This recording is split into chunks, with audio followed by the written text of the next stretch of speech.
آج اب اس جو بریف آپ سے گفتگو کا میں اس میں 2-3 پوائنٹس میں ٹچ کروں گا۔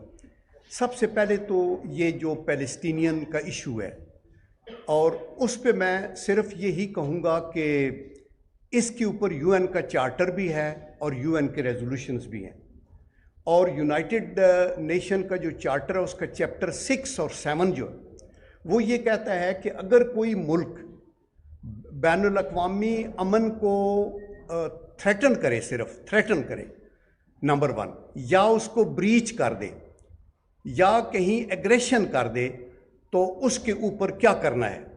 یہ یونائٹڈ نیشن کا چارٹر ہے جس پہ پوری دنیا یقین کرتی ہے اور سب سگنیٹریز ہیں۔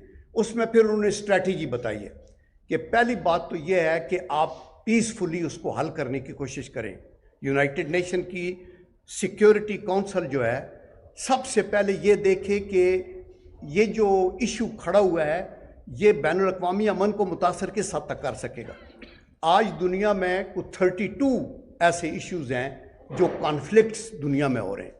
ان میں جو پرومیننٹ ہیں وہ ایک یوکرین کی جنگ ہے، ایک پیلسٹائن کا ایشو ہے جو ابھی آپ نے دیکھا کہ ڈارمنٹ تھا، کیا ہوگا یوکرین کا بھی کسی کو نہیں پتا تھا کیا ہوگا۔ تیسرا جو ہے وہ تائیوان اور ساؤتھ چائنا سی کے ایشوز ہیں۔ دیکھیں وہ سمرنگ ڈسکنٹینٹمنٹ ہے، اندر لاوا ابل رہا ہے، آپ کو پتہ ہی نہیں چلتا۔ چوتھا کشمیر کا ہے، آپ اس کو آنکھیں بند نہ کریں، وہاں 1 لاکھ سے زیادہ لوگ شہید ہو چکے ہیں، اور اس کے بعد ان کا رائٹ ہے، اور 75 سال میں آپ ان کو سرنگوں نہیں کر سکے۔ آپ نے رائٹ آف سیلف ڈٹرمنیشن دیا تو اس کو لائٹلی نہ لیا جائے دنیا کو، اور یہی بات میں نے باہر بھی بتائی ہے۔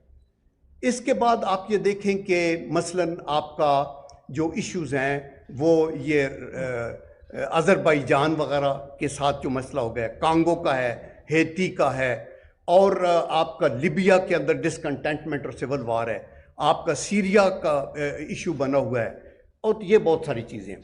اور دوسری بات میں یہ کہنا چاہتا ہوں کہ یہ جو بین الاقوامی جنگیں ہوتی ہیں یہ کوئی پلان کر کے شروع نہیں ہوتی، یہ ایکسیڈنٹل بھی شروع ہو جاتی ہیں، اور ابھی تو جو جنگ اگر ہوگی اللہ نہ کرے ہو تو اس میں تو ہیومینٹی کی تباہی ہو جائے گی۔